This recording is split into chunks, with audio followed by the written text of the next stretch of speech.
Plus de 300 heures de vidéos sont uploadées chaque minute sur YouTube. Donc, il y a une concurrence juste énorme. Donc, si aujourd'hui, tu te lances sur YouTube, il est primordial d'avoir une stratégie claire. Sinon, c'est comme se tirer une balle dans le pied. Alors, on peut être perdu quand on veut réaliser sa première vidéo. On ne sait pas quel matériel utiliser. On ne sait pas quel sujet traiter dans sa vidéo. Et sache que moi, je suis passé par là. Donc, il y a encore quelques mois, j'avais fait ma première vidéo. Et aujourd'hui, j'en comptabilise près d'une soixantaine. Donc, environ 30 sur cette chaîne et 30 sur une autre chaîne. Donc, dans cette vidéo, on va voir ensemble tout l'équipement dont tu vas avoir besoin pour réaliser ta première vidéo. Donc, tu n'auras plus aucune question à te poser par rapport à ça. Ensuite, on verra également le plan complet pour réaliser ta première vidéo, les différentes étapes que tu vas devoir mettre en place. Donc, suis bien cette vidéo jusqu'à la fin pour avoir vraiment l'ensemble des éléments pour mettre toutes les chances de ton côté pour cartonner ta première vidéo. Alors, on dit souvent que le meilleur équipement pour lancer ta première vidéo YouTube, c'est celui que tu as sous la main. C'est une réalité, mais on va quand même voir qu'il y a certains points à absolument vérifier, auxquels faire attention, au risque de passer pour un amateur. Alors, le premier point, ça va être la caméra. Alors, quelle caméra faut-il pour se lancer sur YouTube? Alors, selon moi, tu peux largement démarrer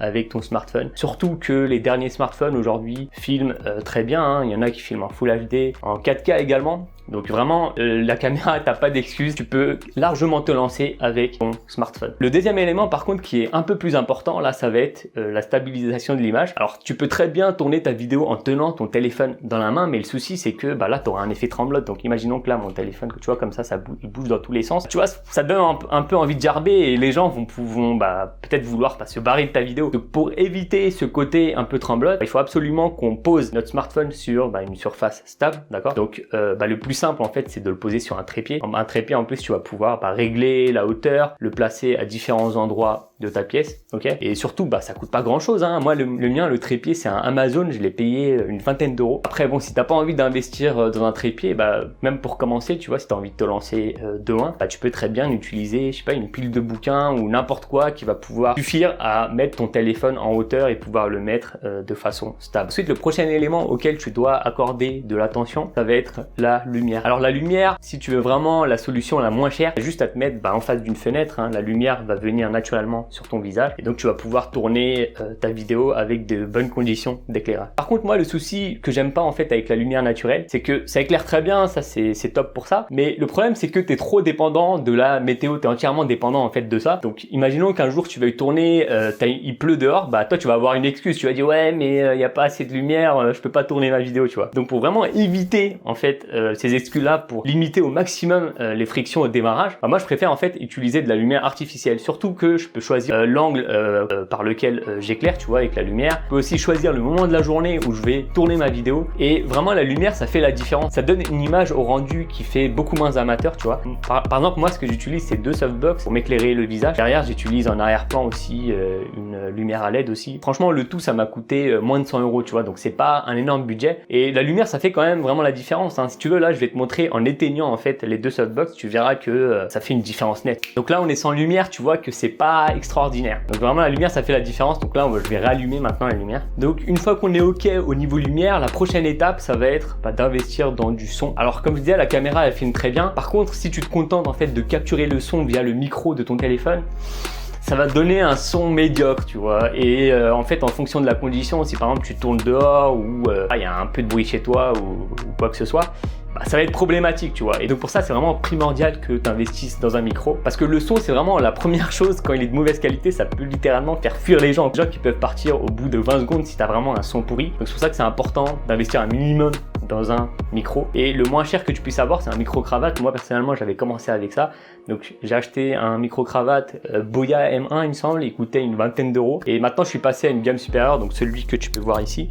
Donc ça, c'est le Sony TX650. Le Boya M1 est très bien, mais si tu veux quelque chose de plus pratique qui finalement te permet une liberté de mouvement, tu vois, donc ça par exemple il n'y a pas de fil, ça c'est cool, donc tu peux aussi bien reculer, là tu vas toujours bien m'entendre que si je suis proche de la caméra. Donc ça c'est le premier avantage. Deuxième avantage, pas de câble. Et troisième avantage, c'est que c'est juste ultra pratique quoi, et c'est un super son, voilà. Et là tu te dis Arslan, c'est super, là j'ai le matériel, j'ai tout ce qu'il faut, mais qu'est-ce que je vais te dire dans la première vidéo? J'ai envie de bugger devant la caméra. Là on va voir ensemble ce que tu vas pouvoir dire dans ta première vidéo. Donc on va vraiment voir tout ça ensemble, hein. On va voir d'abord les sujets que tu vas pouvoir aborder dans ta première vidéo et ensuite le plan complet. Parce que t'as beau avoir un joli sujet, si derrière tu le racontes pas de façon structurée, pareil, les gens ils vont pas rester longtemps sur ta vidéo. Donc au niveau du sujet de la vidéo, bah là ça va être assez simple. Si t'as vraiment pas d'idée de sujet à aborder dans ta première vidéo, il y a 3 idées selon moi de sujets que tu vas pouvoir aborder dans ta première vidéo.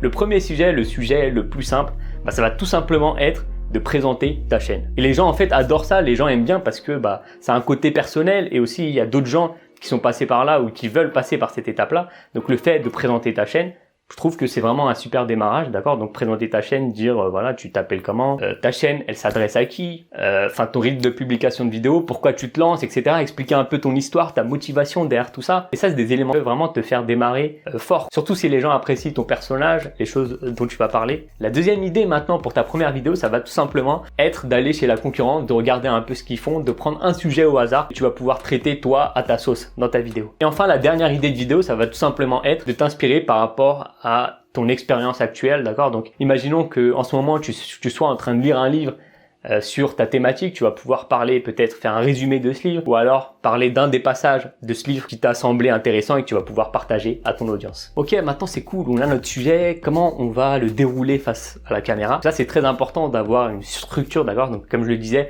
c'est ça qui va permettre aux gens qui regardent ta vidéo de pouvoir rester longtemps, de trouver ça intéressant. En fait, la forme, elle est aussi intéressante que le fond. Donc, pour la forme, moi, j'ai vraiment essayé plein de trucs. Au début, j'ai essayé l'impro total. En gros, j'arrive dans la caméra en mode freestyle, j'essaye de parler de tout ce qui me passe par la tête, etc. Mais franchement, gros fail, gros fail. Les gens ne restent pas devant la vidéo parce que tout simplement, j'arrive pas à les captiver comme ça en fait. Dans la vraie vie, ça peut passer parce que il y a plus que juste le visuel. Il y a l'énergie, il y a le contact visuel, il y a plein de trucs. Quand tu es derrière la caméra, c'est beaucoup plus compliqué, tu vois. Donc c'est pour ça qu'il faut vraiment avoir une structure claire au risque de tout simplement perdre les gens qui vont te regarder ta vidéo. Moi, ce que je fais maintenant pour que les gens puissent rester un maximum sur ma vidéo, c'est que je vais suivre un plan précis qui est à la fois flexible. Donc ce que je fais, c'est que j'utilise le plan AIDA. Alors ce que je fais précisément, c'est que avant de tourner la vidéo, je vais construire un plan AIDA. Le plan AIDA, si tu le connais pas, c'est un plan qui est beaucoup utilisé dans le milieu du marketing. AIDA, ça signifie quoi? Donc tu as le A pour attention, le I pour intérêt, le D pour désir et le A pour appel à l'action. T'inquiète pas, on va voir ensemble ce que signifie chacun des éléments et comment toi tu peux le mettre en place dans tes prochains contenus pour retenir un maximum les gens devant tes vidéos. Alors tout d'abord, le premier point qui est l'attention des gens. Alors l'attention des gens, il faut que tu t'imagines, c'est comme si en fait t'interpellais quelqu'un quoi. Donc imaginons que toi, ton sujet ça soit le tai chi, t'es prof en tai chi, d'accord? Donc l'attention, ça pourrait être un élément qui permet, donc comme je dis, d'interpeller quelqu'un. Donc par exemple, dire en intro, le tai chi est le secret de la longévité. Et tu vois que quand quelqu'un entend ça, il se dit mais ah ouais, c'est vrai, c'est vrai, c'est le secret de la longévité, vas-y, je veux en savoir plus, tu vois. Donc là, tu as réussi en fait à le hooker, à en fait avoir son attention, tu vois. Et donc derrière, il y a la phase intérêt maintenant.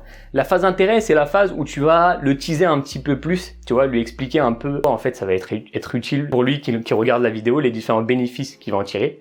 D'accord? Donc là, si on continue sur cet exemple du tai chi, on va pouvoir lui dire, dans cette vidéo, on va voir ensemble les 5 techniques qui vont te permettre de démarrer facilement le tai chi. Donc ça, il se dit, ah ouais, je vais pouvoir démarrer facilement. En plus, 5 techniques, ouais, c'est top, quoi. J'aurai un maximum de valeur. Ok, je suis ta vidéo. Donc là, tu as réussi à l'intéresser suffisamment pour qu'il reste sur ta vidéo. Maintenant, on passe donc au corps de la vidéo. Donc là, c'est vraiment l'élément central, là où tu vas développer tes différents arguments. Donc là, ça va être la partie désir, donc la partie où finalement tu vas apporter des solutions aux problèmes. Donc vraiment, il faut voir chaque vidéo que tu tournes comme un problème précis et finalement dans le désir, là tu vas évoquer ce problème précis, tu vas apporter des solutions concrètes à ce problème. Donc là, dans notre exemple avec le tai chi, là ce qu'on va faire dans la partie désir, c'est qu'on va pouvoir illustrer les différents mouvements qu'on va pouvoir mettre en place en tant que débutant dans le tai chi. D'accord? Donc tu vas pouvoir te filmer, montrer les différents mouvements. Enfin, je connais pas trop le tai chi, mais tu vois, tu fais tes petits mouvements devant la caméra, tu leur montres ce que c'est. Bon là, je viens de faire des mouvements foireux, je sais même pas si c'est des mouvements de tai chi, mais bon, t'as compris le truc quoi. La partie désir, c'est là où tu vas en fait apporter les différentes solutions aux problèmes. Tu vas pouvoir aussi les illustrer avec des exemples. Tu vas pouvoir aussi apporter des preuves scientifiques, etc., etc. Et enfin, pour finir, là, si tu as suivi ces différentes étapes, les personnes les plus motivées, les personnes que tu as réussi à accrocher, ils seront restés en fait jusqu'à la fin de la vidéo. Donc là, c'est important que toi, t'en fasses quelque chose, d'accord?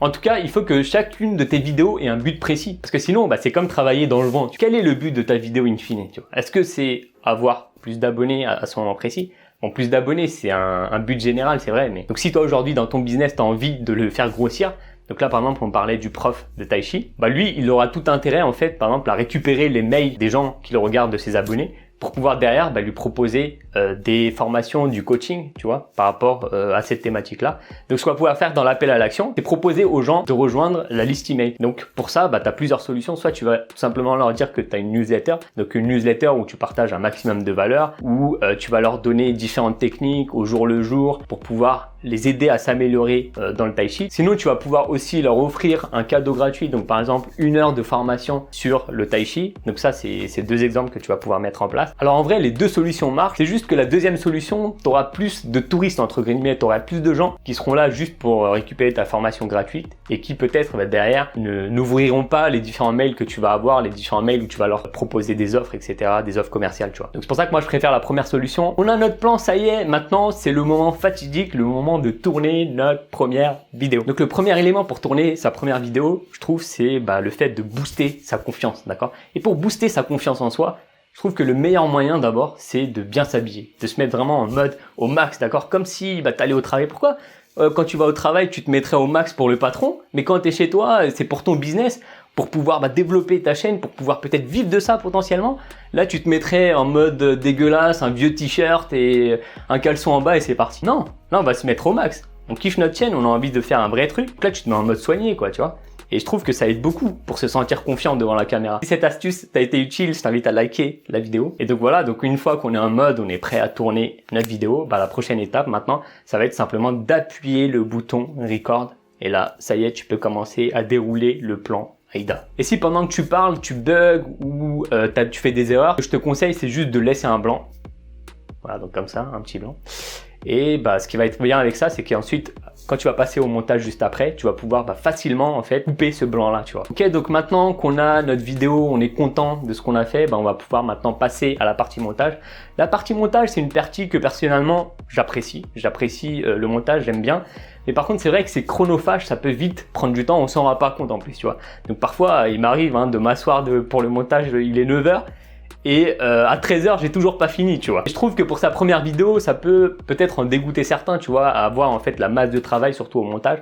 Donc ça, moi, je te conseille de limiter en tout cas pour ta première vidéo le montage. Ce que tu vas pouvoir faire aussi pour le montage, c'est rajouter quelques plans supplémentaires. En fait, ce qu'il faut que tu te dises, c'est que si les spectateurs regardent une personne pendant 20 minutes, au bout d'un moment, en fait, c'est chiant, tu vois. C'est pour casser en fait la monotonie du fait de voir toujours la gueule du même mec pendant toute la vidéo. Ce que tu peux faire, c'est essayer de mettre des plans en plus, tu vois. Tu vas pouvoir, par exemple, je sais pas, si tu parles de cuisine, tu vas pouvoir mettre, je sais pas, un plan ou une illustration de cuisine. Si tu parles de boisson, tu mets une image de boisson. Enfin, tu vois, tu t'as compris le principe. C'est d'essayer d'illustrer un peu ses propos, de mettre quelques plans supplémentaires pour dynamiser un petit peu la vidéo. Maintenant, une petite astuce pour gagner un maximum de temps au montage, c'est de pas du tout mettre la vidéo en mode play. Une fois que tu as ta timeline en place, ce que je te conseille, c'est tout simplement de regarder les courbes sonores, de regarder partout où il y a des blancs, et là tu cut. Tu fais des cuts partout où il y a des blancs, d'accord? Et ensuite, une fois que tu as fini ça, là tu fais play, tu regardes la vidéo, voir si il reste pas des erreurs, etc. Et ces erreurs aussi, tu vas les virer, les différentes erreurs, jusqu'à avoir une vidéo qui te satisfait. Et là, c'est bon, tu n'as plus qu'à exporter ta vidéo. Et enfin, tu vas pouvoir publier cette vidéo. Donc ça y est, tu as enfin mis en place ta première vidéo, tu l'as enfin publiée. Alors, il faut juste que tu sois pas déçu par rapport à cette première vidéo. Il faut que tu en sois fier, d'accord? T'as fait ta première vidéo, ça va pas être la meilleure de ta carrière. D'ailleurs, t'as qu'à regarder, que c'est n'importe quel youtubeur, tes youtubeurs préférés, tu vas sur leur première vidéo, elle est souvent pas dingue, tu vois, par rapport aux vidéos récentes. Vraiment, ne sois pas dur avec toi-même. T'as vraiment franchi une grande étape, t'es passé à l'action, t'as sauté dans le grand bain, donc vraiment félicite-toi pour ça. Et donc tu vas voir qu'avec le temps, en fait, les résultats vont arriver. Maintenant, ce que je veux que tu fasses, c'est que tu mettes en commentaire quand tu vas faire ta première vidéo, que tu t'engages publiquement, comme ça t'as pas d'excuses, comme tout le monde va savoir autour que tu lances ta première vidéo. Donc tu commentes, tu dis quand tu vas réaliser ta première vidéo. Si tu veux plus de conseils de ce genre-là, des conseils pour développer ton influence sur YouTube, sur les réseaux sociaux, ce que tu peux faire, c'est rejoindre ma liste privée WhatsApp. Donc c'est dans le premier lien en description. Donc en rejoignant cette liste privée, tu recevras 2 conseils par semaine pour t'aider vraiment à développer au maximum ton audience sur les réseaux sociaux. Donc ma liste WhatsApp, c'est vraiment là où je partage mes découvertes, où je donne un maximum de valeur, encore plus que dans ma chaîne YouTube. Donc je te dis à bientôt, plein de réussite dans tes projets. Ciao.